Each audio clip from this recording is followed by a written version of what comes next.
Hey, I'm Ryan Reynolds. Recently, I asked Mint Mobile's legal team if big wireless companies are allowed to raise prices due to inflation. They said yes. And then when I asked if raising prices technically violates those onerous two-year contracts, they said, "What the f*** are you talking about, you insane Hollywood ass?" So to recap, we're cutting the price of Mint Unlimited from $30 a month to just $15 a month. Give it a try at mintmobile.com/switch. $45 upfront payment equivalent to $15 per month. New customers on first 3-month plan only. Taxes and fees extra. Speed slower above 40 gigabytes. See details. When it comes to towing, seeing is believing. That's why Chevy Truck's advanced camera technology offers up to 8 available cameras for 14 unique views, so you can focus on the view that really matters. Chevrolet, together let's drive. Learn more about Chevy Trucks at Chevy.com. Safety or driver assistance features are no substitute for the driver's responsibility to operate the vehicle in a safe manner. Read the vehicle owner's manual for important feature limitations and information. This episode is brought to you by Allstate. Some people just know they could save hundreds on car insurance by checking Allstate first. Like you know to check the date of the big game first before you accidentally buy tickets on your 20th wedding anniversary and have to spend the next 20 years of your marriage making up for it. Yeah, checking first is smart. So check Allstate first for a quote that could save you hundreds. You're in good hands with Allstate. Savings vary. Terms apply. Allstate Fire and Casualty Insurance Company and Affiliates. Northbrook, Illinois. This episode is brought to you by Intuit TurboTax. Didn't file with TurboTax last year? That's in the past. Now, Taxes is getting the TurboTax app and filing your own taxes for free if you didn't file with them last year. File by February 18th. All tax forms, all 100% free. Now, this is Taxes. Intuit TurboTax. New filers and filers who didn't use TurboTax last year only must start and file your own taxes in-app by February 18th. Excludes TurboTax Live. Full terms at TurboTax.com.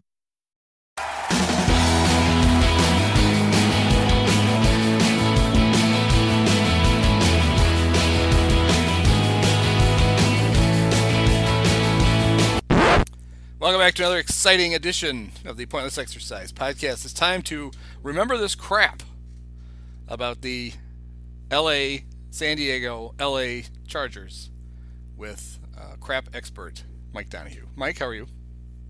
I forgot they were originally in LA. Good call. Great, Andy, thanks. That was going to be my first question for you is, have the Bears ever played the Los Angeles Chargers before?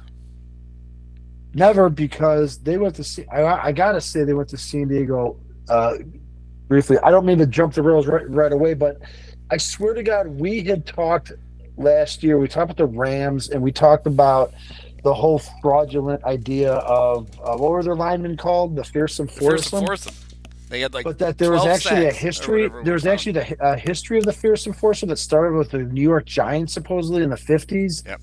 But it somehow wound its way to the AFL, and I guess it was the Chargers, but I don't know if it was Los Angeles or San Diego. I was trying to angle for some sort of PR angle because they were in Southern California. But yeah, how long were they in Los Angeles? 2 years? 1. 3 years? Just one. Just their first year. Then they moved to San Diego. Okay. 1960, and the teams did not play until 1970. So they were a charter AFL franchise because not all AFC those teams were, like the Patriots. So 1970, the Bears in charge for the first time, which would have been the very first year of the that all those teams comprised the NFL. Was Johnny Unitas a Charger by then? Oh, that always seemed weird, right? Black and white films of Johnny Unitas in like the 58 championship game, and then all of a sudden you're like, how long did that guy play? For the Chargers. He had like Harry could comb when he played for the Chargers. Harry could set a watch to, though, according to Grandpa Simpson, of course. Do you know who the first owner of the LA San Diego Chargers was? It wasn't Dean Spanos? It was not. It would be Paris Hilton's grandpa? Oh, you're kidding. Conrad. Well, in Mad Men, Don, I'm sure you're up on your Mad Men. They sort of inserted a fictionalized Conrad. Was it Conrad or no? His son. Who was it? It was his son, Baron. Conrad was the founder. Yeah. He's the source. Chelsea Ross. Progenitor. Got to play Baron. Chelsea Ross, right. Good call.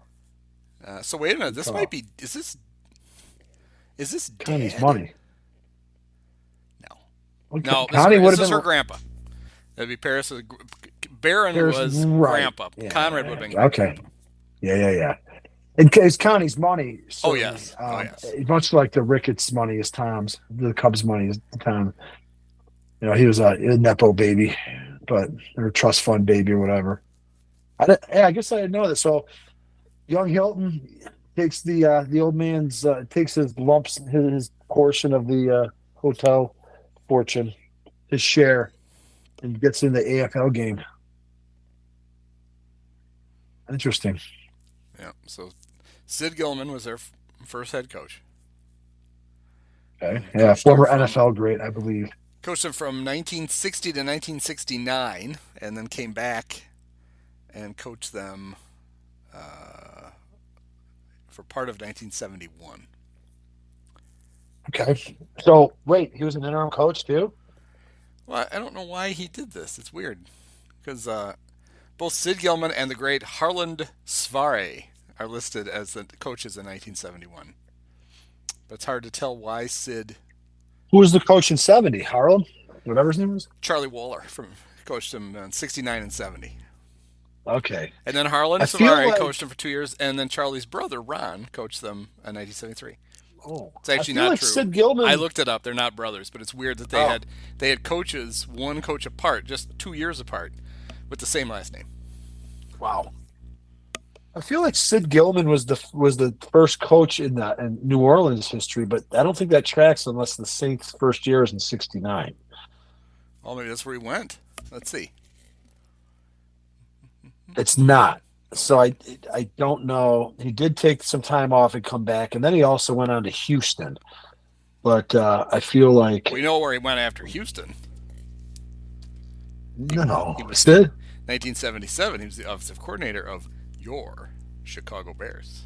Is that right? Yes. I don't know that I knew that. He was Jack Pardee offensive coordinator for the first Bears team to make the playoffs in 14 years. Maybe I didn't know that. Drawing up plays for Walter Payton.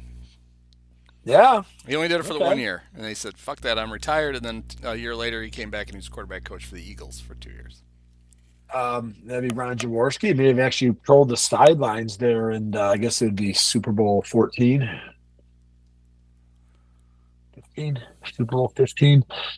Saints' first coach, by the way, was not Sid Gilman. Tom Fears, same era. I just remember some old NFL Films reference rattling around in my head. No, sorry, Sid Gilman. So long run with the Chargers. Did they win any AFL championships in the 60s? That's a good question. My football reference always freezes, but no. Sid only coached them in 4 playoff games. They only won 1. Okay. 5. And they won 1. On the Wikipedia page for Sid Gilman, though, they have somebody took the time. They literally made his coaching tree. It's like an org chart, and there are some Bear coaches on the coaching tree. I confess I did not know the Sid Gilman tree was a thing. Well, here are the guys who coached under him directly, and then you can see why there'd be a coaching tree. So George Allen, who's not a former under Bear coach. Gilman. After Alice, I would think, but okay. Al Davis. Wow. Chuck Knox. Don Coryell. Dick Vermeil. And Chuck Knoll.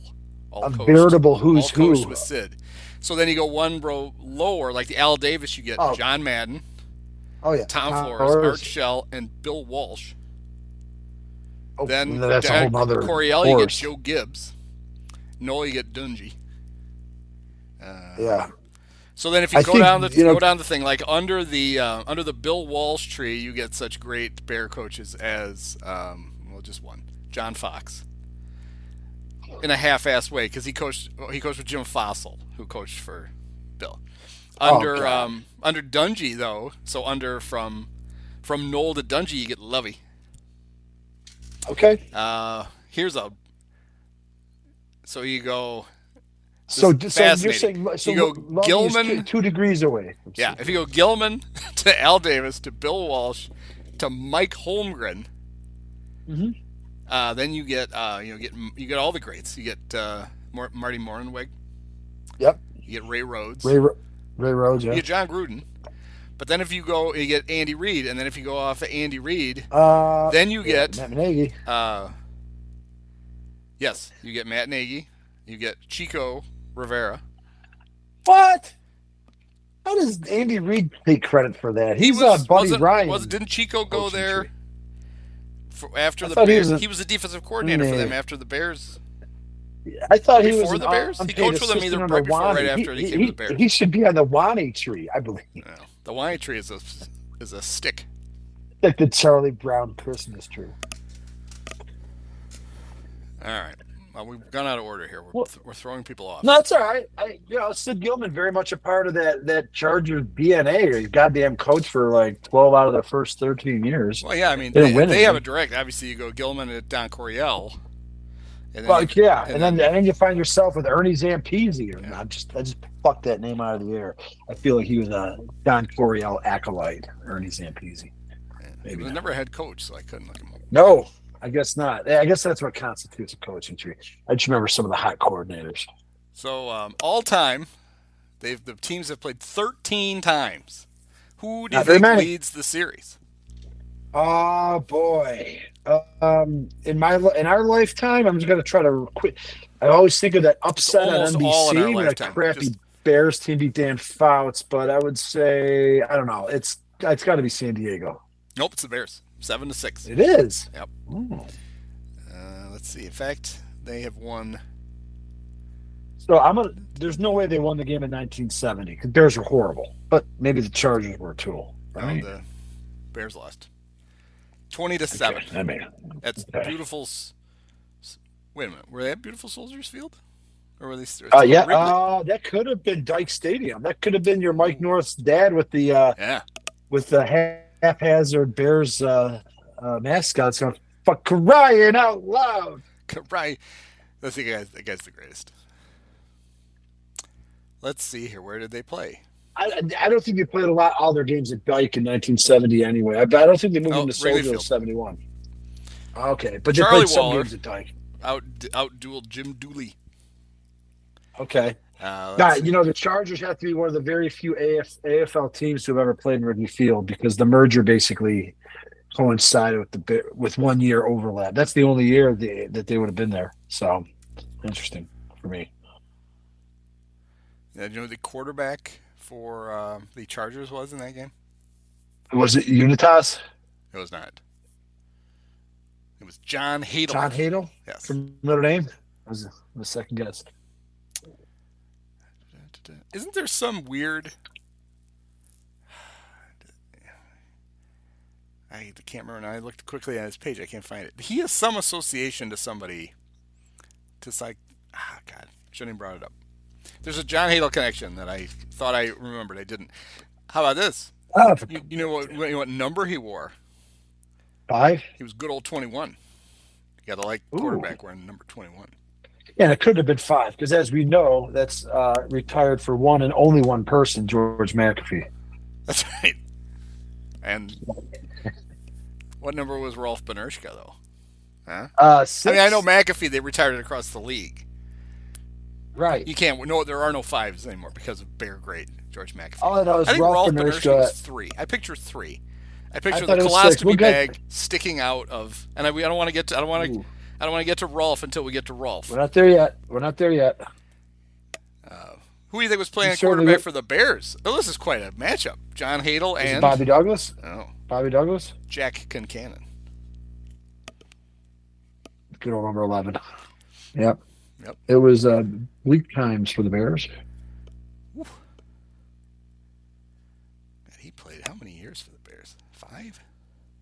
No, I don't think that many. They went through. It was kind of like today's era, except much more abbreviated. 67 to 71. Yeah. He was the starter in 67 and in 70.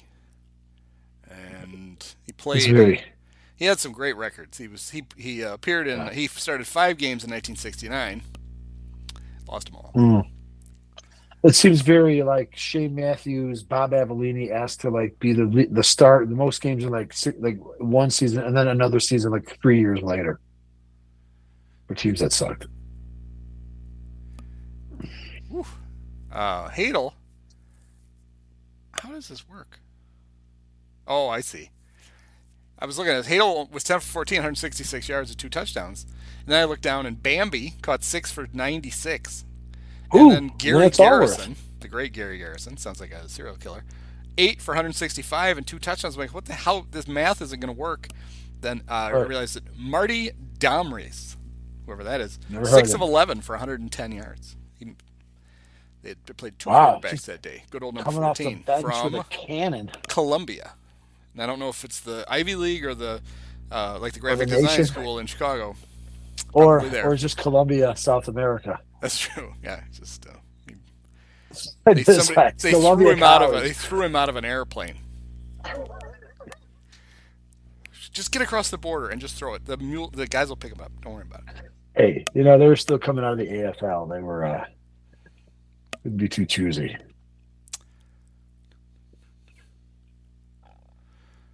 So did they play again in 73? Because that would be the logical next time. They played again in 74. Oh, interesting. And it was a barn burner. Was it at Soldiers Field or Jack Murphy Stadium? Yeah. The only stadium named after a sports writer. Good point. We heard that. Didn't we hear that every time there was a game there? Not enough for it to really leave an impression in my brain, to be honest with you. And it was not named after him yet. It was San Diego Stadium. Jack's probably still working. They're naming it after him while he's working. What is this? It's not Harold Baines. Sports writer. Tommy Prothro was coaching the Chargers against Abe Gibron, the handsome Abe Gibron. Sure.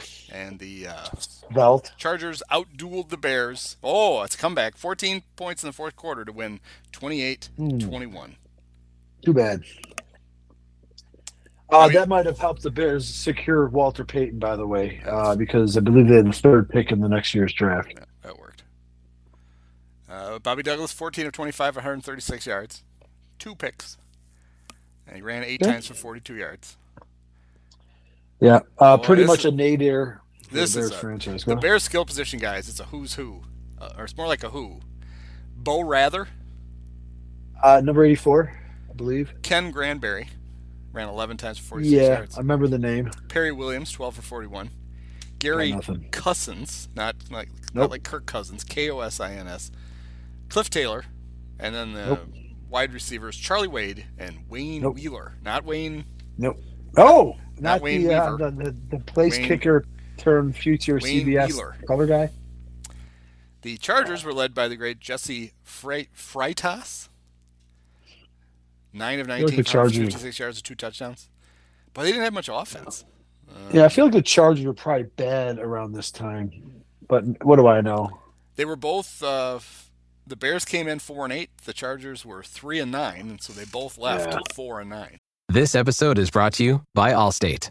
Some people just know they could save hundreds on car insurance by checking Allstate first. Like to check the date of the big game first before you accidentally buy tickets on your 20th wedding anniversary and have to spend the next 20 years of your marriage making up for it. Yeah, checking first is smart. So check Allstate first for a quote that could save you hundreds. You're in good hands with Allstate. Savings vary. Terms apply. Allstate Fire and Casualty Insurance Company and Affiliates. Northbrook, Illinois.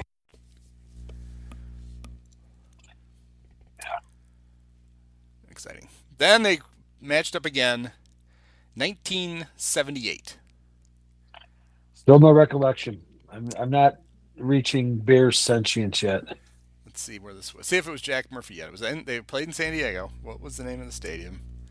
It was still Jack Murphy because it was Jack Murphy when the Cubs played there. Oh, you're saying it might not have yet been Jack Murphy. Yeah, I wonder if it had been named that yet. Yeah. It is. Oh, it helps if I hit the right button. Dun-dun-dun. San Diego Stadium. Interesting. This is a matchup. The coaching edge may have slightly bent with the Chargers. Don Coryell against Neil Armstrong. Oh, Coryell. Neil still acclimatizing to Earth's gravity. Correct. It had only been what? It's been should 9 have years. Should have left him on the moon. It was 23-0 at halftime, and the Chargers went on to win 40-7. John Jefferson in this game or no? Was he not yet on the scene? Oh, he was there. He was a rookie, I bet. He didn't play very well, though. Okay. He only caught 7 passes for 155 yards and a touchdown. Yeah, so this is kind of like the beginning of San Diego's first meaningful era. Now, this is because we know what's coming next because we lived through it, although they never reached the summit. But the teams that we saw were always really good, and like we've kind of picked through almost 2 decades of some random AFL playoff appearances and not much else. But when you mentioned Don Coryell is already in place now by 78, and then John Jefferson and was Fouts Yes. quarterback in Dan 78? Fouts, Okay. 16 of 24, Yeah, 269 yards. James Harris was the backup. He got in. Oh, good. That's a good backup to have. 3 of 5 for 63 had- yards and a touchdown. He had taken. Was he that the Rams quarterback that had kept? The Rams are always the bridesmaid in the NFC, I think. Yes. They were moving on to Pat Hayden and Vince Ferragamo. Okay, so yeah, that's a good Chargers team by 1975, 78. James Harris started 13 games for the Rams. He was 11-2. Yeah. No, that's an underrated. That's a Rams team I didn't even know about till more recently. It was always the Vikings and Cowboys in the 70s, and which whatever team would knock out the Rams in the championship game, it seemed like if it wasn't each other. But the real story of this 40-7 game was the incredible quarterbacking. Not 1, not 2, but 3. Chicago We have a Bears. Pipsolini? Yes, we have a we do. Pipsolini? There are only like 5 in history, so I feel like we should spin a wheel or something. Yeah, Bob Avellini, 2 for 12 for 25 yards and an interception. Mike Phipps, 2 for 3 for 9 yards. And Vince Evans, 1 of 2 for 38 yards. Should have played Vince, obviously. I cannot even tell you, Andy, how excited I am because I actually did sit down. It didn't take as long as you'd think, but I did try to see because in my memory it seemed like there were hundreds of games where all 3 of those clowns played. There were only like 6 or 7. It just felt like the whole era. Vince Pipsolini, and so I'm very pleased that we just unearthed a Vince. I like to call it a Vince Pipsolini, where all 3 of those guys got in the same game. Phipps had been acquired in that season, I believe, so he probably would have been relatively new because he ended up being the guy that would be their quarterback in the playoff game the next year. Bob Avellini, of course, having been the guy that led them to the playoffs the year before this game. A brief denouement or whatever how you pronounce it for the Bears, where they made 2 playoffs appearances in 3 years, but lost both of them. They would face off again at beautiful Soldiers Field in 1981. Bring in Don Criqui. And Neil Armstrong would get his revenge. Yes, he would. Bears won in overtime. Yeah, we've covered this game multiple times. This is really, the hero here is not Neil Armstrong. It's who? John Rivetto? You got it right. I mean, how else can we defeat the Leviathan that is the Dan Fouts? And now John Jefferson would have been still there, I think. I can't remember. But they had Kellen Winslow, who was like a wide receiver, tight end, and then they had they replaced Jefferson with Wes Chandler. They had Charlie Joyner. Like they had and then they had Chuck Muncie in the back. Chuck Muncie. How the hell the Bears face win mask. that game? Right, and his goggles, his specs, I mean, this is a Bears team that would bottom out. One of the historical nadir's that finished last. Armstrong would get fired. It would actually kick off the Ditka era, the one brief glory age that we had. It's just hysterical that. Meanwhile, here are the Chargers, who that season, I believe, went all the way to the conference title game before losing to the Bengals. Would actually fucking lose to the sad sack team. I do remember watching it, though. Very unlikely. This was October 25th. The weather was fine. It was 39 degrees. Hey. Wind was 9 miles an hour. But listen to Dan Fouts' line. Now, he threw for 295 yards with 2 touchdowns. He was 13 of 43. He threw 30 incompletions. He threw 2 of those were interceptions. But Jesus. Wow. By the way, you said that game was October 25th? Yeah. So we are actually celebrating the 32nd anniversary. That's the whole reason for this podcast. Very, very unlikely upset. So this is Buddy, I guess, right? Yeah, it's sicking the boys on poor little Dan Fouts. I think as bad as the Bears were, more bad than good between even like 77 and 84. They had the 2 playoff appearances, but they always, I think they really did usually have a pretty good defense. In 1981, Singletary's a rookie. Hampton's in his 3rd year. I think Todd Bell was on the team. Buddy was the coach. They still had guys like Jim Osborne and Mike Hartenstein. Gary Campbell. It was, Fensick. That was so. Yeah, as bad as forlorn as they would be sometimes, if they were healthy and they were feeling it, they could make hell even on good teams, even if their offense sucked. So for sure, yeah, they did have entertaining players on defense and Walter on offense. It was kind of a weird time. The interceptions were by Gary Fensick and Ruben Henderson. Yep. I was just going to throw that out there because I remember being really high on Ruben Henderson as our cornerback, but he didn't. He ended up kind of like Les Frazier ended up being the real deal. But I was a big Ruben Henderson fan for a while. Well, Ruben played 2 years for the Bears and then 2 years for the Chargers. So there you go. Okay. So John Rovetto, perfect day for John. He made both of his extra points and both of his field goals. And the 26-yarder in overtime. Now the kicker for the Chargers that day was Rolf Benirschke. Rolf? Yeah. Yeah. Oh, he's a good old number 6, not number 3. I said 6. Yeah, I said 3. Play the tape back. Maybe that's what number he wore on Wheel of Fortune. So yeah, Rolf Joachim Benirschke. Wow. Went to UC Davis. He went to La Jolla High School. He's a California boy. California kid, huh? And interesting name. He attempted in 1981. He attempted a league high 61 extra points. Seems like the Chargers were scoring a fair amount of points. Yeah. He was a Pro Bowler once. He made AP second team All Pro in 1980. He kicked the winning field goal right in the immortal Miami overtime, which was this season. Kellen had to carry Kellen Winslow off the field. Correct. Uwe von Schamann could not put it away from the Dolphins. They had the hook and ladder. Miami did at the end of the first half. One of the greatest, most entertaining. But at the time, it was considered one of the greatest entertaining playoff games, and it still ranks up there for sure. And yeah, Kellen Winslow, I think, blocked one of Uwe von Schamann's field goal attempts. So not only was he just like dying on the field, catching balls and whatnot in the Miami Heat, but he was blocking kicks because he was a super freak athlete. Incredible game. And Benirschke walked it off finally with the win. Now Rolf was a handsome man.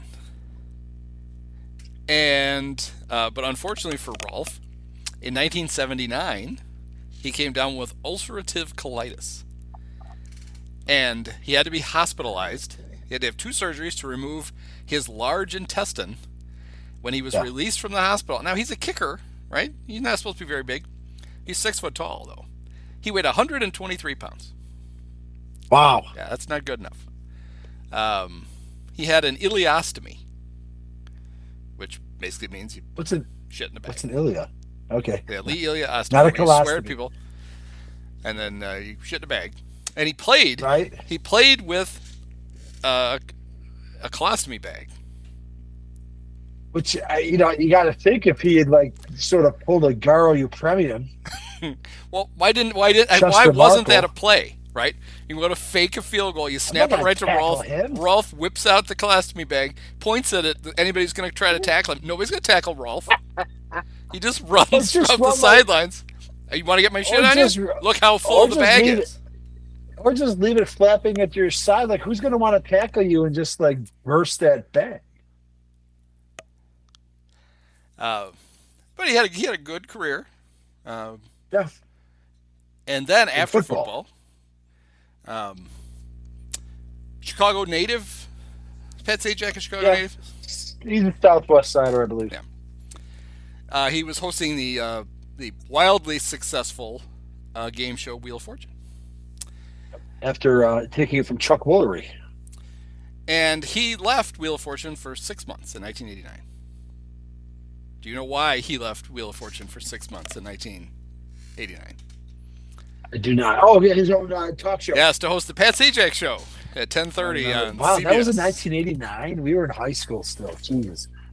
So who do you get to replace Pat Sajak for 6 months? It's going to be years, right? Like he's going to knock Johnny off. Screw that. It's going to be Pat Sajak all the time. I was going to say, yeah, you bring in Conan O'Brien and then get rid of him when Pat comes back. Do you go back to the original host of Wheel of Fortune? Chuck Woolery. Chuck Woolery? Be back at 2-2? No, he's got a Love Connection contract. He can't come back. Correct. So who do you hire? Well, you hire Rolf Benirschke. That's who you hire.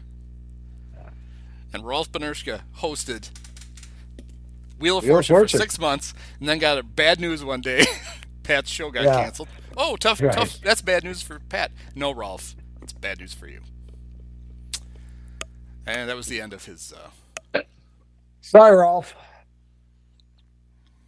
I'm sure he's fine. Made a lot of money playing football. But let's see. He was NFL Man of the Year in 1983. Okay.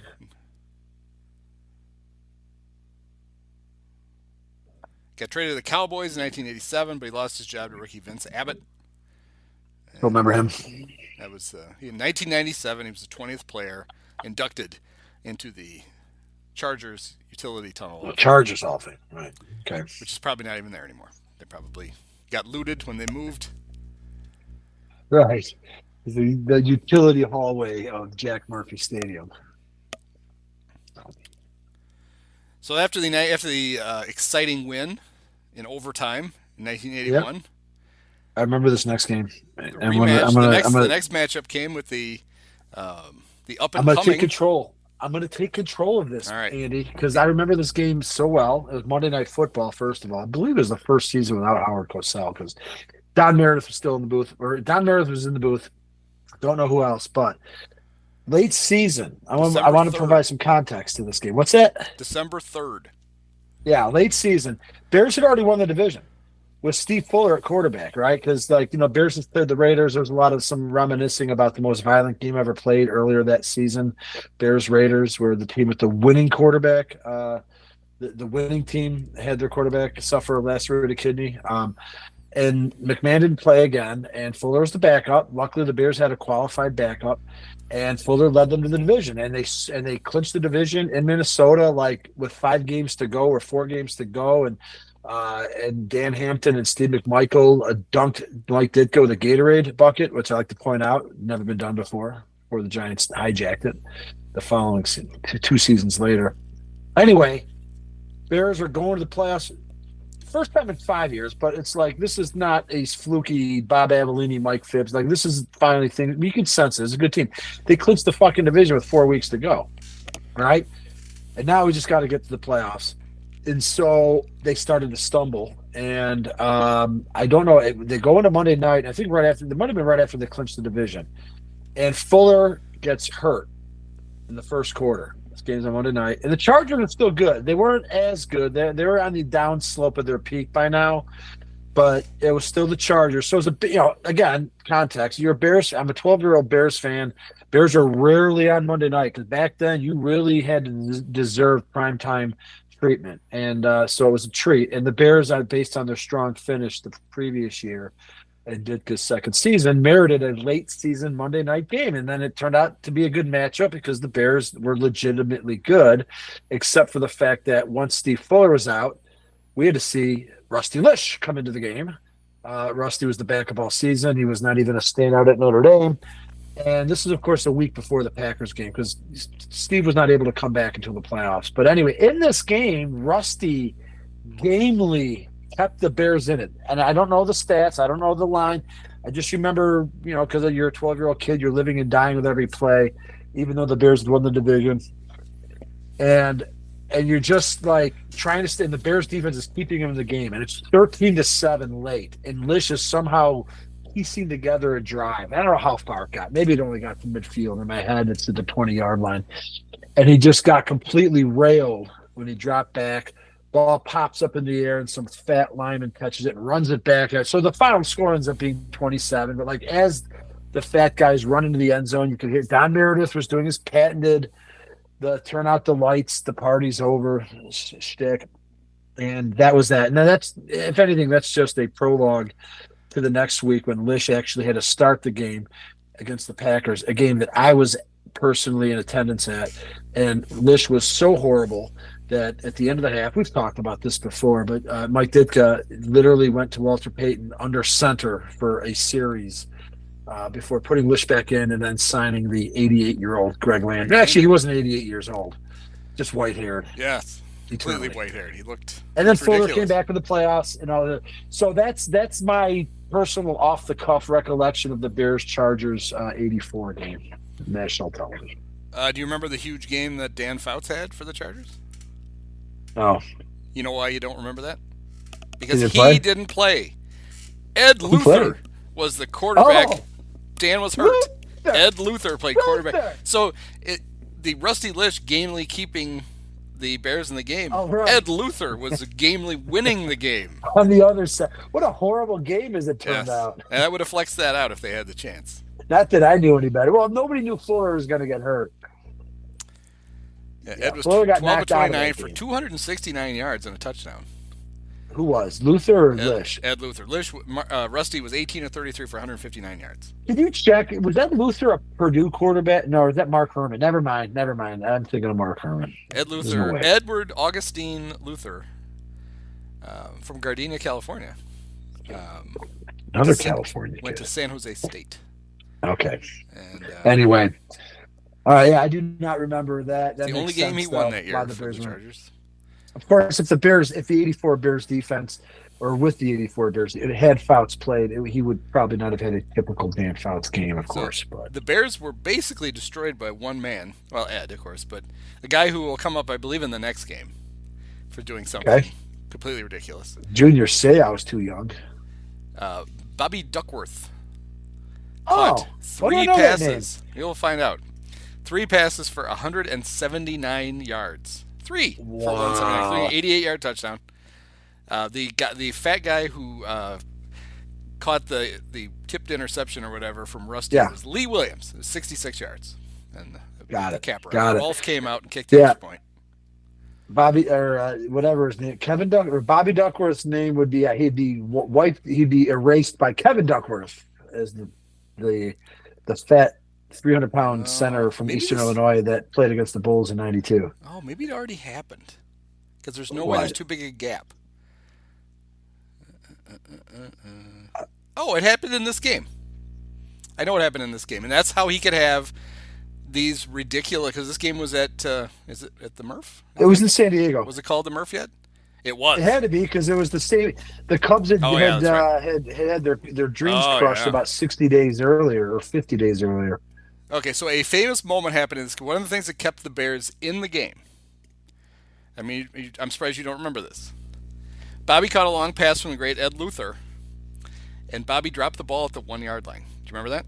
I don't remember. I kind of don't. I don't. I don't. Like he did the cool, hey, look, I'm about to score, and No he dropped shit. it. And he dropped it at the Gotta be 1. video of that. And one of the Bears, I'm sure I can find Like it. Richardson, probably the guy who got burned. So what happened in on that the game? play. That's how you can average catch 3 passes for 179 yards, and only one of them's a touchdown. That's how you can do it. Yeah, and it felt that game did feel like the Bears were like just barely like hanging in the whole time. Like plays like that give you new life, but you're like, you probably shouldn't really. Even though the Bears were good, they're on the road. It was Monday night. It was weird, and they were on our third string quarterback, and yeah, it was. How much is a Duckworth? Monday night really has much fun for us historically. Here we go. On the 15 biggest bloopers in NFL history on NFL.com. Number 11, Duckworth's phantom fumble, December 3rd, 1984, Chargers Bears. Some plays are so strange they can't be explained. How did Chargers wide receiver Bobby Duckworth lose the ball on what seemed like a certain touchdown? So he was running into the end zone, and he got to the 5-yard line, and he gave he kind of put his arms up like it's too easy, and he dropped the ball. Uh-huh. They do not have a video of it here, but I will find it. There's a video of this whole game, I think. Oh, of course. But then you'd have to, which is fine, I'm sure, in a post-production. Oh, Kellen Winslow, by the way, on crutches in this game. This game is on YouTube. There's so many NFL. I'm sorry, this is only the second half. Oh, so maybe I don't know if Duckworth's thing is going to be on it, but it opens up with Winslow on crutches. So Kellen Winslow played the whole game on crutches. That seems like he's taunting the Bears. I'm telling you, he was dehydrated in that Dolphins playoff game 3 years earlier. So yeah, there's probably part one is somewhere else, but yeah, I kind of remember. I'd have to. It's somewhere in my brain. It's there, but I know it's on didn't jump out as much as Rusty Lisch in the Luther, fat line. Girl number 11. Luther. Yeah, it was me. Yeah, I know. I saw it on Football Follies or something. Yeah, I'll try to find Bobby. And then I feel like the Chargers then started to enter their own dark ages. This was Fouts past his prime, Winslow's on crutches, and then that's probably why they didn't play in '87. Yeah, they did not play again. They didn't play again until 1993. Ooh, Wannstedt's first year. That was a Sunday night game, I think, and the Bears won, right, in San Diego. It was a week after they had lost that game, to the Raiders when Butler missed a 38-yard field goal at home in overtime. But then they bounced back and beat the Chargers. Sunday night at Jack Murphy. Mm. And it's Jim Harbaugh. Yeah, would be. Maybe some Lewis Tillman action. Against the great John Freeze. Wow. Now that's worth a Sunday night. Was he an old Seahawks quarterback too, or no? I think he did play for the Seahawks. Wow. He did. He played for the Chargers, the then Redskins, the Seahawks, and the Patriots. Although incredible. Kind of generous to say he played for the Patriots. He played in 2 games, threw 11 passes in 2 years. Oh. Chargers had rather large running backs. Do you remember Natrone Means? I do, because and the Marion next year, Butts. Marion Butts too. The subsequent year to this game that we're just talking about would represent the Chargers' only appearance in the Super Bowl. And Natrone, I thought Natrone was a rookie in '94, so he played in the '93 game, huh? He did. I remember, yeah. Natron, 18 carries for 69 yards. Yeah, he was their guy when they went to the Super Bowl. There was Stan Humphries. Was Stan Humphries their quarterback in this game? No, you already said it was John Freeze. John Freeze. Oh, so they're just one Stan Humphries away from the Super Bowl. Yes. Yeah, well, they had their Super Bowl coach, Bobby Ross. Correct, and I would have been in attendance the next time they played when it would have been one of Bobby Ross's last games. Should be the '96 game, because I know I was at that one. Yeah, I was just looking here quick before we flip to that, see if anything exciting. In the '93 game, for the Bears? Yeah, we brought him up. He had a huge game against the Chiefs. Yep. He did not have a huge game against the Chargers. 11 carries for 33 yards. But the Bears won, damn it, and stayed alive. Would not get eliminated from the playoffs until we were both in attendance when Eric Kramer knocked him out as a member of the Detroit Lions. Yeah.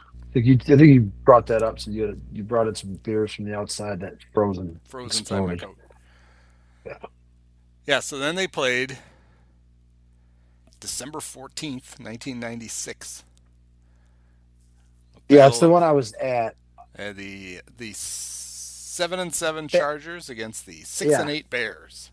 Battle of the mediocrities. So basically, one mediocre team, the Bears, that had already basically pissed away their hopes of the playoffs, to be dragged down another one. And I think with it brought down Bobby Ross. I think he was pretty much gone after that season. But was tiny-handed Dave Craig still under center that late in the season? Tiny Hands had a good game. 24-38, 217 yards, and 3 touchdowns. Right. He was a very competent quarterback in his 1 year at the Bears. Seems to be my recollection. Do you remember where he went to college? Yeah, it doesn't even exist anymore. Try getting a transcript from there. Milton College in Milton, Wisconsin. Right? No longer there, No longer correct? a thing. Closed? Yeah. Let's see. The ultra back, Raymond, 21 carries, 64 yards. Rashawn Salam, 96. 5 carries for 7 yards. Who caught all the passes? Oh, Bobby Ingram, 5 for 61. Michael Timpson, 5 for 51. Bust. Curtis Conway, 2 for 13 and a touchdown. Bust. Touchdowns Bust by in my Ryan book. Wetnight, Bobby Ingram, and Curtis Conway. Yeah, good for them. I was there. I don't remember. I just remember, December game, and we won, and the chart. We got to spoil it for the Chargers. It felt like Bobby was trying to hang on there. Only 2 years removed from the Super Bowl. It was tied at the half, and then Wani's incredible adjustments took over, Hey, and the well, you know it. Bears rattled off 13 unanswered and won it 27-14, including 2 field goals by the great Jeff Jager. Yeah. Well, number 1 before Justin Fields.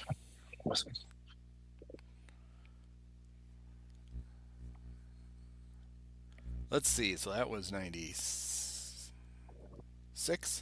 Now we're off to 1999. I immediately can remember this game as being the second of back-to-back games in which Jim Miller may have thrown for 400 yards. Oh, is this right before he got tested positive for steroids? Correct. It absolutely was. And the Bears won in overtime. And the other thing I remember about this game was that Junior Seau, moment of silence, was playing around with playing on offense. Oh. Like out of the backfield. And he caught, he had a ball, down towards the goal line. And do you remember Rico McDonald, Bears linebacker? Yeah. He put a fucking lick on Junior. And I was looking this up earlier when we started here because I'm like, I'd like to find video of this. Oh, no. Did he give Junior CTE? I think he killed him. Oh, I mean, it was such a violent fucking, and it would have been penalized now. I'm sure. I can't find the video, but I remember it was definitely helmet to helmet. And that Junior Seau immediately popped back up to getting it down. I'm not fazed by it. Seau kind of proved that he wasn't a guy, he didn't protect himself because he's not a natural ball carrier in the NFL. And so he got the ball, and somehow McDonald just absolutely crushed him. I almost felt bad for Seau, and especially when he killed himself years later with CTE. So this anyway, was, that's all I remember with that. So Mike Riley came up with that brilliant idea to make Junior a defense. Was he a tight end? Tight end, it had to be a tight end. He caught a pass coming over the middle. One pass for 2 yards in the game. Yeah, and he got dropped like a fucking lead weight, man. And it was but he bounced back up too, which kind of shows you maybe his frontal cortex had already been, or whatever, had already been numbed. But that's all I remember about that game. And it was a wild overtime game, and it was the brief moment in that otherwise mediocre inaugural season of Dick Duran's, where we thought maybe the Bears might have a chance of making the playoffs. Unfortunately, in spite of Jim Miller's heroic performance the week before, and he definitely threw for 400 yards, Chris Boniel could not make a field goal in overtime. They did win this game in overtime. And that's probably contributed to Miller throwing for nearly 1,000 yards in 2 weeks. But Miller was 25 of 38 for 357 yards. Oh, 357. 1 touchdown. Yeah. Well, it just seemed like maybe for us, Andy, as Bears fans, in 1999, seeing a quarterback throw for 750 yards and back to that, it felt like 1,000 yards. It's like, what is this? Well, we learned a bit of trivia on Sunday. I heard it. About the Bears' opposing quarterback from last week. The only Bear quarterback to ever throw for 300 yards in 3 consecutive games. And it's Brian Hoyer. Brian Hoyer. God, it says every week there's a new, embarrassing record. You're like, oh. Well, if I could interrupt real quick to talk about that podcast, you brought up a simple but pretty interesting point early on that for everything around Tyler Bagent's performance on Sunday is that, yes, we know backup quarterbacks like nobody's business, right? We've had a whole lifetime of backup quarterbacks, but why there's not a rule if they always have to be bad. It's like it's just rare that he actually had a competent performance. It's like we got our hopes up with Peter Tom Willips, or we got our hopes up with Moses Marino and Steve Stenstrom, and they all suck. They just don't even fucking they're terrible. And then so I know it's a low bar, but it does seem just almost unusual, even though it shouldn't be that unexpected. The law of averages would seem to dictate that. A backup quarterback comes in and just, does all right. I mean, Tyson Bagent is clearly the best Bears backup since Steve Fuller. Chase Daniel might like a word. Yeah, he doesn't and get Steve Walsh, remember. Yeah, Steve Walsh. Steve Walsh won a road Steve playoff Walsh game. And Steve Fuller are the only quarterbacks in their lifetime to win Bears road playoff games. Hey, at some point, they're just going to have to cut Eddie Jackson because he can never stay healthy. And then Tyson can wear 4, and then he can win a road playoff game. And then we can retire it, yes. Yeah, we can triple retire it. Yes, for those 3 quarterbacks. I mean, they all can't be Will Fuhrer, right? There's going to be some duds in there. They can't all be Will. Harbaugh was 4. Jimmy Clausen. Chad Hutchinson. He was 4? Hutchinson was not 4 or 18. 18. I was naming off Fuhrer was 2. Right. I think. He was 2. He was 2. Clausen was. You're right. Was he 2? 18 maybe. No, I thought he was double digits. Did he get to wear? Had they not retired 7 yet? Why do I feel like Jimmy Clausen? Now 7 was retired when the old man died in '83. That's why Avellini got to wear it, and then actually they didn't retire it until they finally got rid of Avellini in '84. What number was Jimmy with the Bears? 8. Jimmy Clausen 8, not 18. 8. Okay, so that's the old Cade McNown, Rick Strossman, Vince Evans. Chad Hutchinson 9. 9. Oh, it was half of what I thought. And he was half. That's the Shane Matthews, Jim McMahon. Cade played in this game though. He was 0 for 1. 99. Okay. Curtis Enos, 19 carries for 41 yards. Oh Jesus, 2.02. Marcus Robinson 6 for 163 and 38 Marcus yards. is having himself Bobby a year Ingram that year. 8 for 121 and 52, along with 52. Yeah, Tim Miller spread it around. Yeah. Guess who played quarterback for the Chargers? 1999 was a Bear great, a Bear immortal. Proving Jim McMahon was not the only star quarterback that left the Bears to go to the Chargers. At this point in time, was it Harbaugh? No, it was the past or future. It Jim was Harbaugh. He was 29 of 46 for 273 yards, 2 touchdowns, and an interception. I can't believe he was still quarterbacking in as late as 1990. Obviously, I saw it. So he's the one who hung Junior out to dry. He was. Damn, I thought Harbaugh, after he almost ridiculously took the Colts to a Super Bowl in '95 when that Hail Mary almost fell in Aaron Bailey's lap, that he was pretty much done within a year. I never would have guessed that he started to slog on until after he left Indy. He spent a year in Baltimore, where he started 12 games. Then he 2 years in San Diego, where he started 12 games in '99 and 5 games in 2000. And then he was done. He made it all the way to the millennium. Holy crap! Well, I mean, 7, 8, and that 14-year career. Good for him, I guess. So the Bears have had 2 first-round draft picks at quarterback who later would start games for the Chargers. Good to know. Another former Bear great, Jeff Graham, played for the. Love Jeff Graham. Played for the Chargers. He caught 5 passes for 83 yards from Harbaugh. I love Jeff Chris Graham. Penn. He's very Isn't underrated. Chris Penn an old Bear? He was. Also Sean Penn's brother. A moment of silence for that, Chris Penn. Chris Penn, number 86 for the Bears. What exactly were the Chargers doing acquiring former Bears offensive players? You know what we should do? We should get those Bears guys. Those are pretty good. They're pretty good. And then, meanwhile, there's Marcus Robinson in the midst of for the Bears' historic offensive season, right? Yeah, 1,300 yards that year. Crazy year, if you think about it. The leading tacklers for the Bears that day, 3 of them had eight solo tackles. Jim Flanagan? They were Tony Parrish, Barry Minter, and Rico McDonald. Ooh, yeah, Rico is that old veteran, I think that. Yeah, they brought on born board. in Jamaica and played. Rico, man. And his brother was Devin McDonald, who played linebacker at Notre Dame. Oh, I don't remember him. He went to Notre Dame, graduated in '92. I remember Devin McDonald. Might have been Might have been a freshman on the '88 national championship team. Could have been. Don't know. I want to talk about this. So Mike Riley was the coach in '99, and their famous story that came out in that book. I think maybe we talked about this. I remember this crap. Seth Wickersham's book about the Patriots. Maybe. Bobby Beathard was the general manager for the Chargers. After having built the Washington dynasty. And in the 2000 draft, they're getting down to the 6th round. And Mike Riley says, Bobby had promised him he would draft a quarterback somewhere in the draft. And Mike said, it was this kid that I recruited when I was at USC.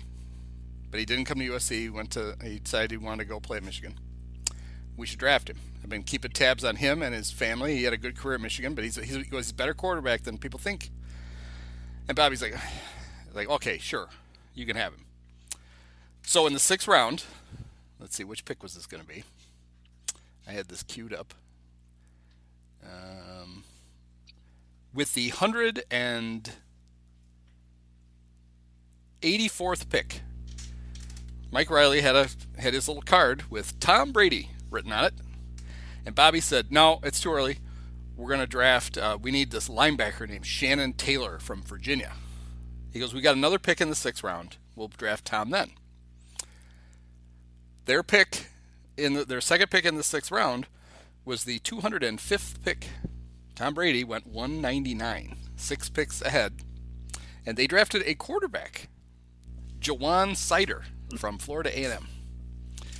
That's who they got instead of Tom Brady. I wonder, this is kind of an absurd thought, if Bobby Beathard was so arrogant as to be like, well, I came from Washington where Joe Gibbs won 3 Super Bowls with 3 different mediocre quarterbacks. You don't really need to. He's like, you have Jim Harbaugh. That too. Maybe that's what he was What do you need Tom Brady for? We already have him. You want a Michigan man? We got a Michigan man. I mean, the hard part is that you're just burning a 5th round pick, or 6th round pick. So why not draft a quarterback? Oh my! Out of Michigan, yeah. I didn't know this. This is why we do this. The 3 quarterbacks this is amazing. The 3 quarterbacks on the 1999 Chargers, the ones who didn't need Tom Brady going into 2000. Here are their 3 quarterbacks. Yep. Hold on to your butts. Harbaugh. Jim Harbaugh. His backup, Eric Kramer. Ooh. 3rd-string quarterback, Moses Moreno. Jackpot. Who is the offensive coordinator? It's got to be. That's like holy John shit. That's like the offensive coordinator for the 1999 Chargers was Jeep Christ, who had had coached with the Bears for years. He was like a quality control coach. I think he's Paul Christ's brother, the guy who used to coach at Wisconsin. Okay. In fact, I know he is because I'm looking at it, and he was born June 25th, 1962 in Madison, Wisconsin. And my aunt taught the Christ boys at Catholic school growing up in Madison. So that guy is like, oh yeah, I got all these guys.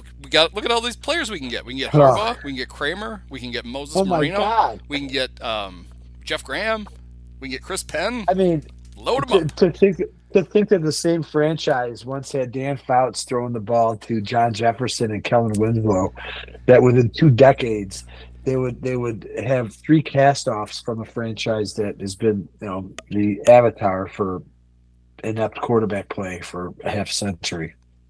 That's too much. That's what I would consider a nadir for the San Diego. There's franchise. One thing that gets left out of this story. Jizz? Oh, no, that's a 99 draft.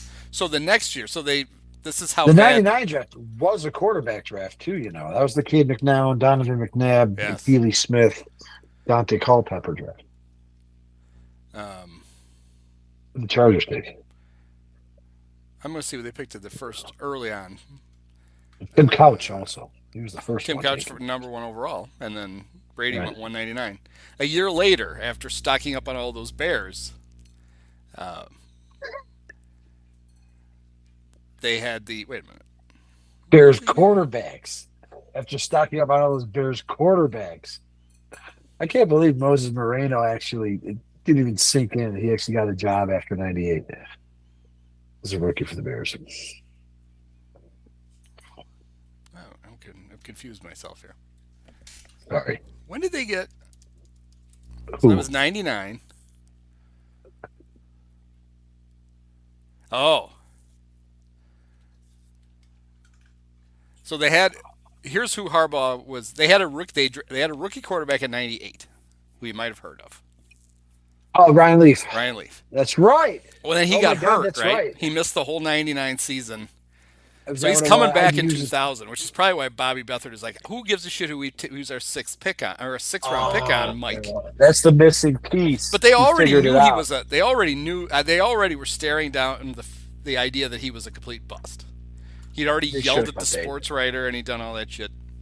Right. That's right. Because I was confused. I was like, wait a minute. Because I clicked ahead to 2000 and their quarterbacks in 2000 were Ryan Leaf, Jim That makes Harbaugh, sense. and Moses Moreno. Right. Right. And I'm like, Right. wait a minute. Oh, When did they get wow. Leaf? Well, that's why. Leaf was in 99. Leaf was out Yes, for the entire yeah. season with shoulder surgery, I think. Interesting. Yeah, because then then shortly after is when they did the whole Eli Manning, Phillip Rivers thing. I mean, they've been pretty set at quarterback since then. I mean, obviously the Bears, they've always been set at quarterback, but they've been pretty good because the last Well, in 01, they got Drew Brees. That's right. I'm sorry. I forgot about the Brees. And they had gave up another on former Brees when Bear they got quarterback, Rivers. Doug Flutie. Oh, They had Flutie and Brees. that's right. And they rode with that for how long did they have Drew? Just 2 years? 3? Rivers was 04-05, I think. 05 was 0. You know, couldn't have been 05. It had to be 04. They had Flutie and Brees, looks like, for 3 years. That sounds right. Because 04 was the Eli draft. That was the Phillip Rivers draft. 4 years. Brees played there for 4 years. Okay. 25, Yeah, they decided, all right, we're going to trade him. No, they just let him go, right? Yeah, they let him go. Because he was going to go. 4 years. Nick Saban was going to sign him at Miami, and then they failed his physical because he got hurt in his last regular season game. He fucked up his shoulder for the Chargers. For the Chargers. And he was a free agent, and then Sean Payton ended up with him instead, and Nick Saban got Dante Culpepper instead. Oh my God! But Nick Saban by that point should have been the Bear coach because Jerry Angelo tried to hire him to coach the Bears. Huh? No, I'm wrong again. But Drew was there a lot longer than I thought. Drew and Phillip Rivers played 1 year together. Oh. Phillip basically sat. He only played in 2 games. Drew started all 16. That's the year he got hurt. So they stuck with Phil and they let Drew go. Is that 04? That was the 05 season. Oh wow, he was there. Drew Brees played 5 years in San Diego. Okay. And then 15 years with New Orleans. I guess his Saints career was so long, then when you think back, you think, well, he's probably only in San Diego for like 2 years. He's there for 5. Correct. That's a long fucking career. Jesus Christ. And he was there starting. He was their number 1 starting quarterback for 4 years. He started 16, then 11, and then 15, and then 16 games. And they were terrible in 03, which is how they ended up with Phil, or Eli, and then Phil. Well, they had the first pick, right? And traded down for Eli or for Phillip. Oh. So who was the quarterback when they helped christen New Soldier Field in 2003? I know I was at this game because I went to like almost every game that first year of New Soldier Field. It's got to be Drew, I just right? don't. I guess so, right? It has to be, obviously. Unless he was hurt. It was.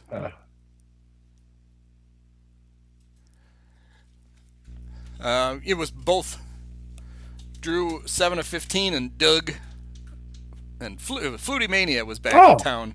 He was 8 of 11. I saw Flutie again. I don't remember that. And the Bears quarterback would have been Cordell, I'm guessing. Nope. Your buddy Crystal Chandelier. Got it. Yeah, because Grossman, they hadn't taken Grossman out of the bubble wrap yet. He was a rookie that year.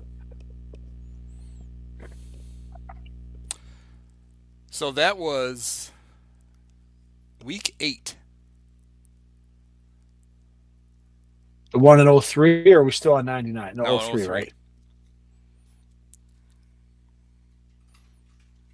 So they didn't make the Bears play the first 7 games on the road, did they? No, I don't mean christen it. Oh, you just meant their first season back. Yeah. The Packers christened it on a Monday night game, and it was almost a logistical, like a fatal disaster because a lot of reasons. One of which is that they equally proportioned the men's and women's bathrooms. And they had to quickly change that on the fly. But no, it was later in the season. That was not the 99-yard Robert Brooks. No. That was Packers game in 95. 95, 2 years later. No, 8 years before. Jesus, I can't do it. Yeah. Yeah, but this one is Dick Duran and Marty. Marty has taken over the Chargers. Schottenheimer. The Chargers are terrible. They're 1-7 And after the Bears thumping. And yet, yeah. The A-Train, 31 carries for 111 yards and 2 touchdowns. Des White got 7 passes. Okay. Yeah. I didn't know the A-Train really had much use after 02. No. Great receiving core, though. Des White, Justin Gage, Bobby Wade, David Terrell.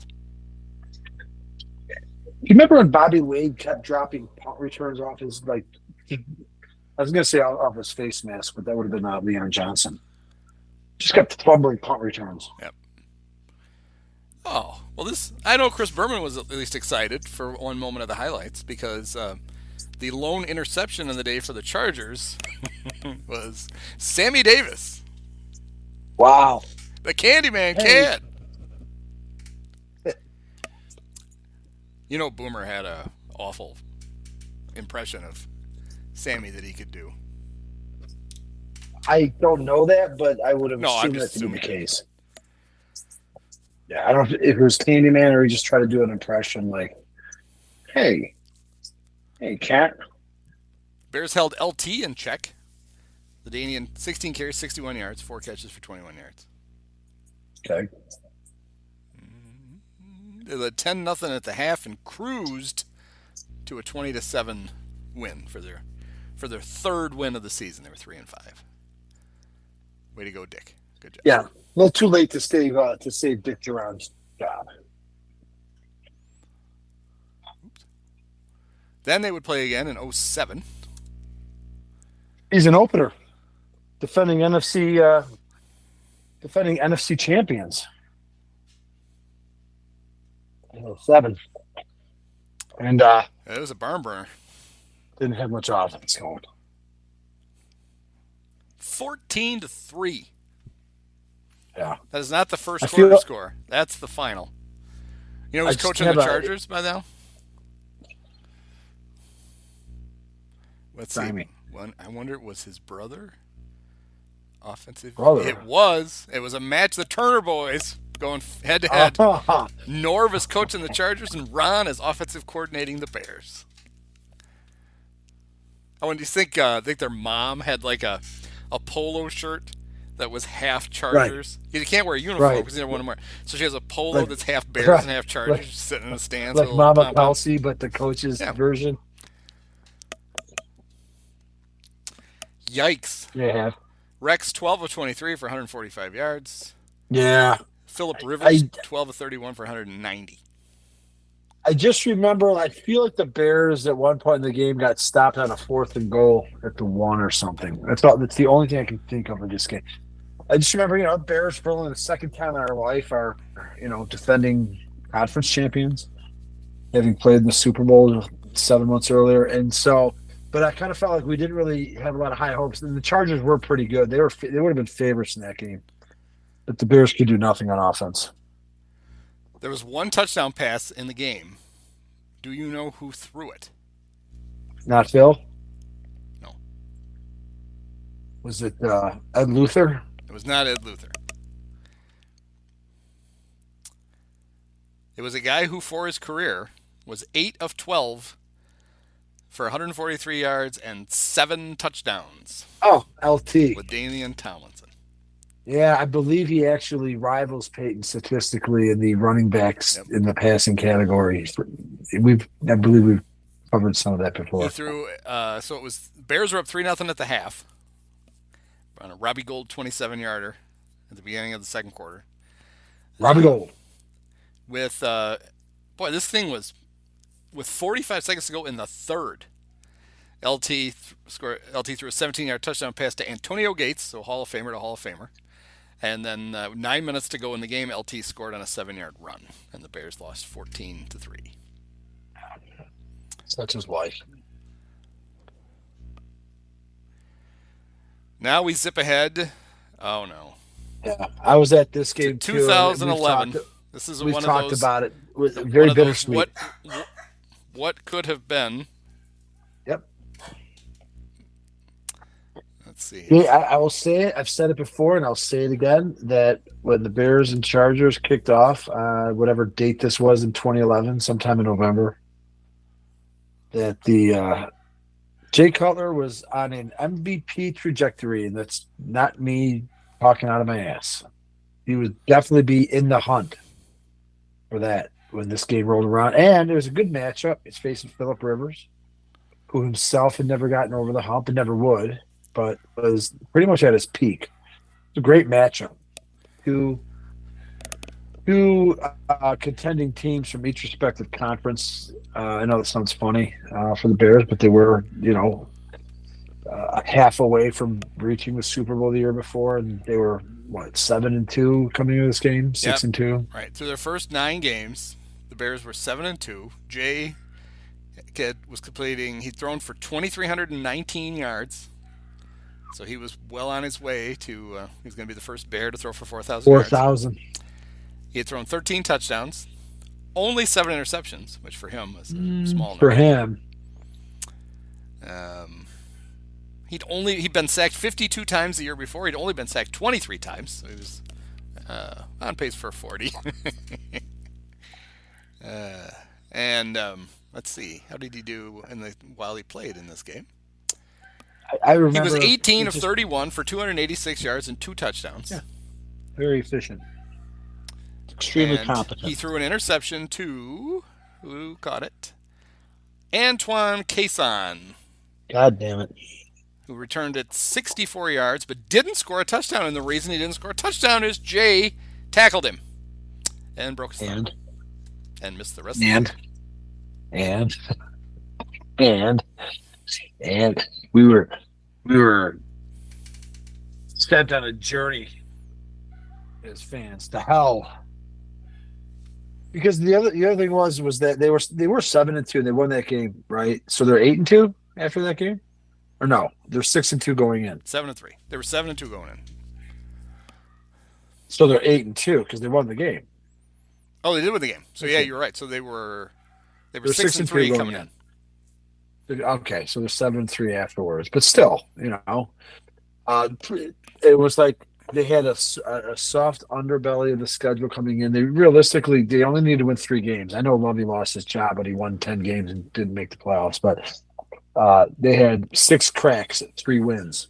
And we figured, if we could just win those 3, and they were not stiff opponents for the most part, that Jay would actually be able to come back in time for the playoffs. It was not like a lacerated kidney injury. It was a thumb that just needed 6 weeks to heal, which is just about. It was actually talked that if they hadn't blown those 3 straight AFC West games subsequent to the Chargers, which would have been the Raiders, the Broncos, and the Chiefs, or Raiders, Chiefs, Broncos, if they won 1 or 2 of those and stayed in contention, that Cutler would have actually come back before the end of the season, but they just completely bottomed out, and it wasn't even worth it for Jay to come back. So yeah, very bittersweet recollection when I think of this game, because it was kind of a high point of the Cutler era. We never really achieved those heights. I'm trying to see when in the game he threw the interception. I'm wondering if maybe your memory might be a little conflated, because there is the interception. I don't know. Is this just when he broke on a helmet? You said that before they broke on an interception, but then I thought it was when he made a pass. I don't know exactly the play. I don't know if anyone knows. I think there was one of he those finished the things game. where He played the whole game. yeah, exactly. There was like no clue even walking out of the stadium that like there was any concern. Like the Bears were fucking on their way to the Super Bowl. See, I always thought that my memory is that he trying to make the tackle on an interception, and that's with 10 minutes to go in the game. And after that, the Bears were up. I would stay up. Because actually the Bears, it was a touchdown saving tackle because Phillip Rivers 2 plays later threw an interception to Major Wright. So the game was basically over. And let's see, Jay threw 1. He only threw 2 passes the rest of the game because they were running the clock out. Maybe it was then. Yeah. And he didn't want to say because he was so pissed at himself. Rightfully so, because Jay, if anything else, his Achilles heel was throwing fatal fucking interceptions. Yes. Well, and he'd also taken all that shit for the year before. Yeah, taking off the second half when he had a blown out whatever. But he could walk that dog. Remember that? The picture of him flipping off the camera? He's walking Kristen Cavalier's I think from that point, dog. I feel it just occurred to me now that from that point forward, Cutler was nothing but a cock tease. He was the real deal up until that point, man. It should have, could have worked out differently. It just didn't. Let's see. They played again in 2015. On Fox, I'm checking out.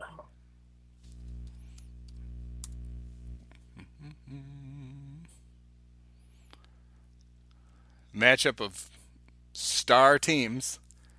The 2-5 Bears against the 2-6 Chargers. Bears. John Fox against Mike McCoy. His former offensive coordinator with the Broncos. Oh. So then he brought the great Adam Gase with him to Chicago. Okay. To be the Jay Whisperer. And they got this. Which is this the good year? Yeah, this is the good year they got out of Jay. He had a good game. 27 of 40 for 345 yards with 2 touchdowns.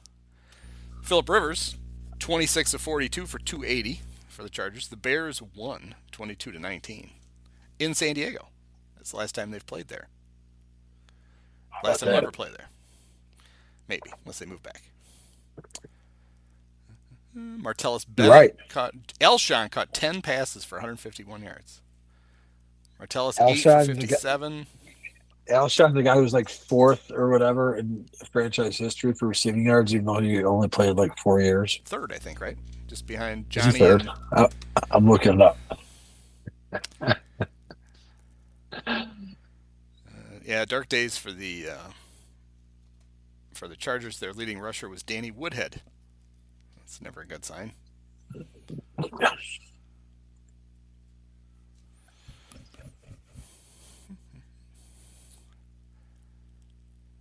And then the last time the teams played, I don't even want to talk about it. It's a painful one.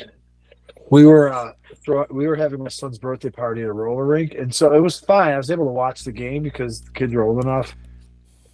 But this is, do you remember this game? Yes.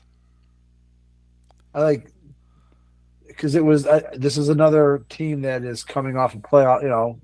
Bears with Mitch in his second season. We go 13-3 or whatever, make the playoffs coming the next year. And this is just a game that they just seem to just like fumble away. Not literally, but just the coaching, everything. I can't even remember the details. I just remember like they had the lead and all they had to do was just like be a competent adult professional offense. And somehow Mitch gave the ball back to San Diego. I don't remember the specifics because they probably tried to block it out. And it was kind of the beginning, and it just kind of kicked off. That whole season was so frustrating, and it just basically sent us down another dark hallway for a few years. So the Bears had a 16-10 lead going into the fourth quarter. On the first possession, Mitch threw an interception to Casey Hayward at the Chargers 43 that was returned 37 yards. The Bears dodged a bullet because Chargers ended up missing a field goal. So it's like, okay, we're good. Still have a 6-point lead. Right. Get the ball back with 10:53 to go. Mitch is sacked and fumbles, and it was recovered by Melvin Ingram and returned to the Bears 26. Chargers take the lead then on a 11-yard touchdown pass from Rivers to Austin Eckler. So they're up 17-16. See, the Bears have the ball go on a 6-minute drive. And they get this is Matt Nagy to the best. So they get the ball with 8:04 to go. Let's see. So they run Cordero, I guess, on an end around. David Montgomery a couple of times. But anyway, they start to move the ball. With 4:49 to go, Mitch completes a 16-yard pass to Trey Burton. So now they're at the Charger 47. They get to the 40, and they have 3rd and 10. They have 3rd and 10 at the 40, and Mitch gets sacked. So now it's 4th and 16 with 2 minutes and 9 seconds to go. And what do they do? This is what it was. It was on Nagy, not Mitch, even though Mitch played shittily. They punted. Like, all right. Which you have to do, right? It's 4th and super long, right? Yeah, 4th and 16. So now we need the defense to save them. First play, Phillip Rivers sacked by Khalil Mack. Soldier Field's going crazy. Second play is a short completion to Keenan Allen. Bears called their first timeout. Then another short or a completion to Hunter Henry for 11 yards. So now it's 4th and 1. He gets tackled by Kyle Fuller, 1 yard short. Bears use their second timeout. Chargers have to punt it back. So it worked. Matt kicked it. Now they're going to get the ball back in good shape. One timeout. The punt is a 58-yarder, but Tariq Cohen runs it back 17 yards. All right. So now the Bears have the ball in their own 35 with 1:33 to go. So Mitch incomplete to Trey Burton, but then complete to Taylor Gabriel for 22 yards. Complete to Allen Robinson for 9. They have to use their... now the Chargers are calling timeout because they think they might need to get the ball back to go score. Because the Bears are at they're already in field goal range based on your description. 34-yard line. They're at the 34. Yep, they're in field goal range. So then the Bears are playing for the field goal. David Montgomery, 2 yards. Mitch runs around left That's end. what it was. Nagy just because the Chargers...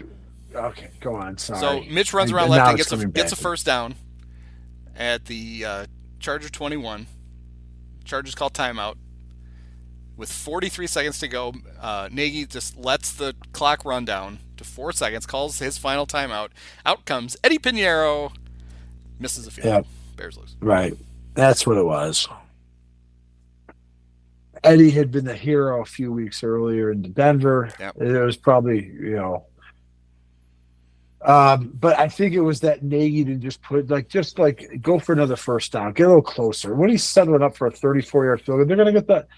It worked out to where San Diego was not going to get the ball back, but I don't know. It's easy to criticize that in retrospect. I can't remember what I was mad at. I was just frustrated. I remember where I was. Their 3 fourth-quarter possessions were interception, fumble, missed field goal. Yeah, and again they lost by they were just careless coaching, careless execution, careless. Mitch. I don't even remember the specific interceptions if they were flukes or what, but just disgusted, dismayed. The usual feelings. It was also the 3rd loss in a row. Yeah, beginning of the end for Nagy, I guess you could say. They'd lost this. The Saints game had been something embarrassing happened in the Saints game too the week before. Was that in New Orleans? No, it was at home. This whole run started when they went to London to play the Raiders. Yes. And that's another game they felt like they were careless about that. The Raiders ran out of wide receivers, and they still they had all tight ends. Gruden just loaded up with tight ends, and the Bears couldn't stop them. Bears had to leave Roquan at home because of something he did that they wouldn't say that what he did. Yeah, just a franchise in disarray. So by the time they lose this game to the Chargers, the fans are super pissed. Yeah, They have that in common. They played in 2011 and they played in 2019. Very rare. Both times the Bears and Chargers played, or two of the last three times or years in which the Bears were actually coming off a rare playoff appearance.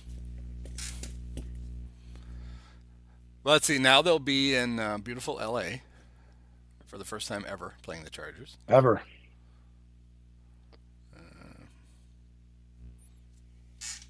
Let's see. So interim coaches in Chargers history, they do have some. Was Bobby Ross, did he happen to get fired before the end of the 96 season? I'm guessing not. He quit, didn't he? No, he quit the Lions. Oh, he quit the Lions. Just like Calvin Johnson and Barry Sanders, That's right. he like one of the few Lions coaches who took them to the playoffs and actually quit during a winning season. Okay, so he didn't, but his the guy who succeeded him did not finish out his second season. That's Marty, right? No. It's somebody between Marty and This was a guy who 1997. a Bears defensive coordinator may have punched on the sideline during a playoff game. Kevin Gilbride? Kevin Gilbride coached the Chargers for parts of two the seasons. Chargers. That's right. He was replaced then for the last 10 games of the 98th season by June Jones. Ooh, June Jones. So June was an interim coach. I remember June. Ron Waller was an interim coach, whoever that is. I think that's it. They haven't had. They rival the Bears. They fire a lot of coaches, but they're the Bears. They make them finish.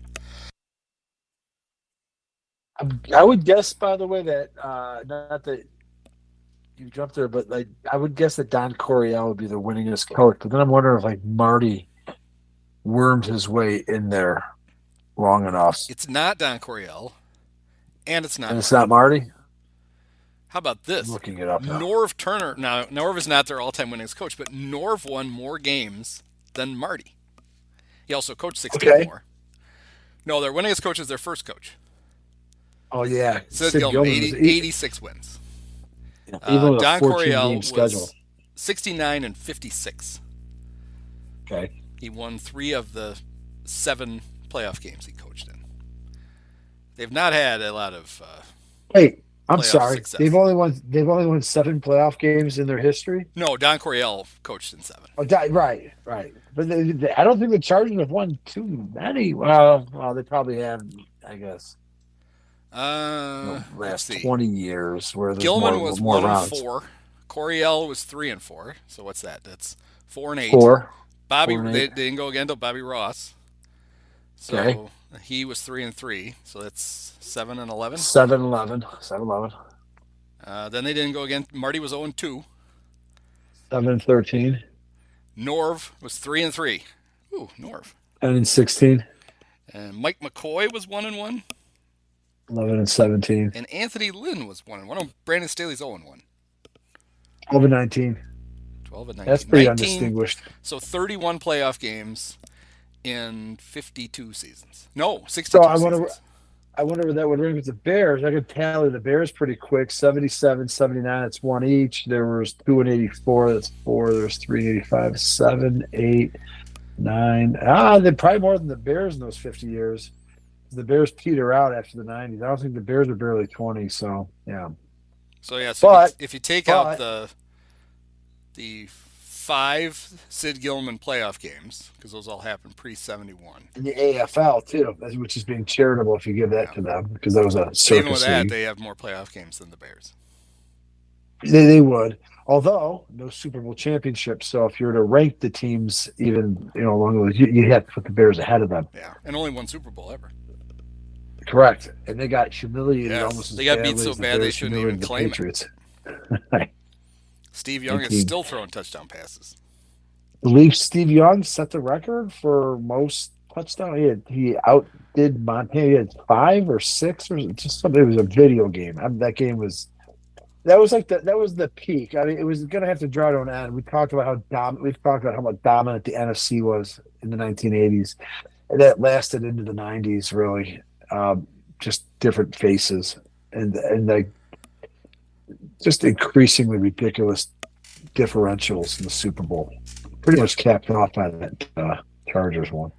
Steve Young threw 6 touchdown passes. He did throw 6. Yeah, it's got to be a record. It's ridiculous. It is. It Fucking is the Super Bowl. It's the record until this year when Tyson Bagent throws 7. And maybe it'll be in the rematch after this Sunday. Who's the all-time leading passer in Chargers history? If it's not Fouts, it might be Phillip Rivers, actually, right? It's Phillip Rivers. And Okay, he's got a how few many? more than who's the Bears? It's Jay, which is I think it's 23,000. I always have to look it up. Yeah. So Phil, a few more. Phil threw for 59,271 yards. wow, and I'm sure Fouts also would be the Bears' all-time leading passer. Oh, yeah, left-handed, he would have been the Bears' all-time leading. Cutler, Cutler, 23,443. I'm guessing Fouts Phil's and nearly Rivers will 3 both times double that much, and 397 touchdown passes. Jay threw 398 touchdown passes. Probably not. But we got him here. Their all-time leading rusher. Right, but it's got to be LT, right? Yeah, it's a pretty good number. 12,490. Yeah, 138 so touchdowns. That's a lot of touchdowns. He's an all-time great, no doubt. Their all-time leading Walter receiver Payton is not a wide receiver. Is it? It can't be. It's also not Antonio a flanker. Gates. It's Antonio Gates, 11,841 yards. Which is supposed to they have 2. He's in the Hall of Fame by now, right? He's got to be. But they have 2 Hall of Fame tight ends now because Winslow's definitely got to be Hall of Famer. Yep. He's in the Hall of Fame. Antonio Gates, who didn't play college football. Correct, but he did play D1 college basketball. Yeah. At Kent State. Was it D1? Kent State. Was it D1? Oh, Kent State? He was a MAC? Yeah. Maction. I think you told that. Best player in MAC history. I'm sorry, Ron Harper or maybe Kenny Battle? No, I was talking about the best football player in Mid-American Conference history didn't play football in the Mid-American Conference. That's almost like the most MAC thing ever.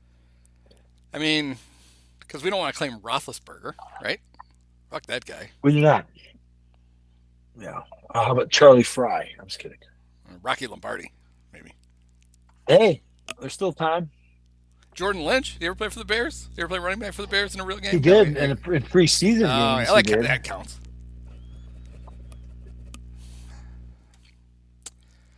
What else we got? Winningest coach Sid Gilman. All-time leading scorer. It's not Rolf Benirschke. It's not Rolf. So somebody more recent then, obviously. Some place kicker of more recent vintage. Can't think of one. Went to Notre Dame. Oh, John Carney. John Carney. Yeah, not that recent, actually. That's one of my childhood memories is Carney like blowing kicks for Notre Dame. Until he finally kicked one that beat Southern Cal, I think 1983 or so. All right, so Jay, you said leads with so the Jay would be the fourth if he'd played all those games for the Chargers, he'd be their 4th all-time leading passer. So that's a great question because obviously Rivers and Fouts are obvious. Yeah, so Fouts 43,000. Don't tell me it's Breeze in his 5 years. No, but that'd be a lot of Drew yards. threw for 12,000 yards in those 5 years. He's okay. 6th. That would have. Okay, wow. We talked about him from the AFL. It's not from the AFL? Yeah, we talked about the very first game. We talked about him. Good old number 21. Oh. John Hadl. What the hell was his name?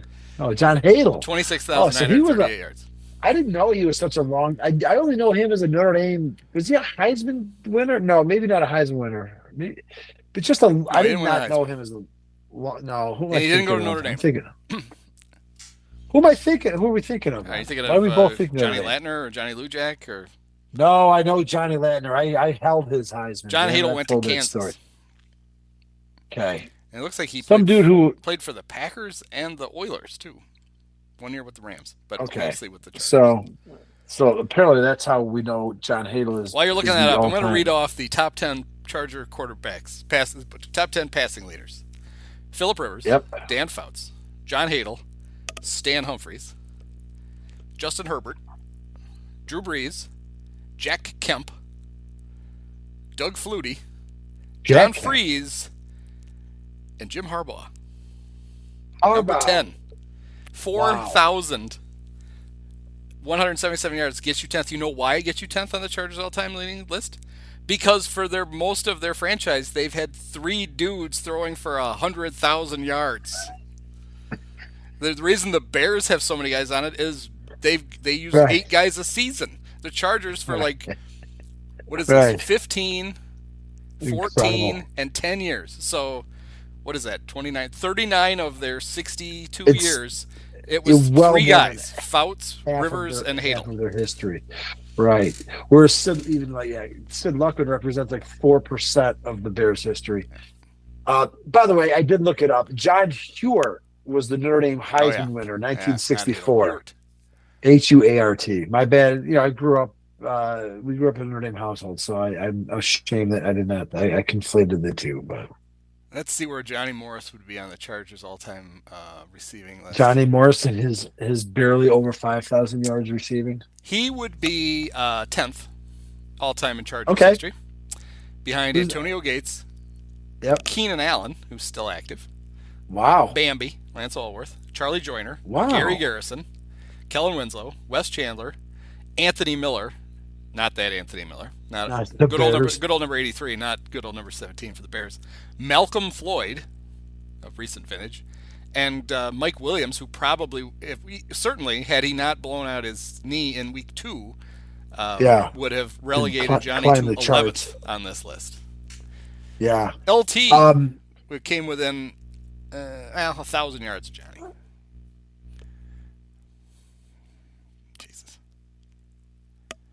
What a franchise we root for. Which one are we talking about? The Bears. Chargers or Bears? I guess I'd rather have the Bears history than the Chargers. Chargers have cool uniforms. Give them that. Yeah, the lightning bolts. Yeah, they were a team I always sort of admired growing up. So because they were pretty damn good. Jim Harbaugh is he's the 3rd leading passer in Bear history. And the 10th, for the storied. We might as well look and see where he ranks for the Colts. Well, he wasn't there that long. We'll need these facts for the press conference when he's installed as the Bears head coach here at the end of the season. What the hell's the abbreviation for Indianapolis? It's not IND? IND? BAL? Why didn't that work? Oh, CLT. Kinky. Hey. Hello. Career leaders passing. Where's Jim Harbaugh? Dun, dun, dun, dun. Number 7. Well, the Colts have another one that, Cutler would be like 5th because they had Unitas and Manning. Yeah. Johnny 16 years and Peyton 13. And then probably Andrew Luck would be the Bears' all-time leading passer. Probably. Maybe not. No, that's close. pushing it. What was that's Jay? Not true. Luck is 23 671. Jay for the Bears was 23,443. Yeah, so Jay would be 4th. He'd be ahead of Burt Jones and Jack Trudeau and Jeff George. Well, there you go. Former Bear star. I also wanted to – I forgot his name for a minute, but like in that top 10 Chargers one where LT was 11th, John Jefferson probably was like 4th at one point with his – he was only there for like 3 or 4 seasons. But he was so ridiculous that John Jefferson probably had more receiving yards in 3 years with the Chargers than Johnny Morris did for the Bears. Just like Justin Jefferson has done the same in less than 3 years with the Vikings, I believe, right? Yeah, John Jefferson, is that correct? 3 seasons, 45 games, 3,431 yards. Only 3,000, but that's ridiculous for right out of the gate as a rookie. And then, of course, the best thing is how about this, though? 37 games. No, wait. How many games? 45 games, 36 touchdowns. Yeah, he's just hit a nose to the end zone, I guess, is more of the point. Yeah, kids, if you're ever bored, YouTube some of those Chargers teams from the early 80s. They were they definitely stood out. John Jefferson is 3rd in Charger history in yards per game. Really, he's 2nd because Lance Allworth was 1st at 87 yards. Number 2 on the list is Al Williams, who played 3 games. So I don't think you qualify. So John Jefferson, 2nd in Charger history in yards per game. So had he stuck around, not been but he wanted sent to get he wanted to get paid. Green Bay. And then they shipped him off to Green Bay, and then he just tanked, which is kind of endears me to him. He actually showed up in one of their rare playoff games, but yeah, his career just disappeared once he went to Green Bay. That was back when Green Bay was a black void that we remember so well from our youth, Andy. Yeah, I hope it's on its way back to that. That would be. No, one can hope. All right, well, that's the Chargers. I'm all out of Chargers thoughts myself, so. But big game for the Bears. Got to win to keep the series lead. All important. Right. Don't want them tying that up. There's a lot at stake. All right. Well, thanks, Mike. Thanks, Andy. Many of us have herpes.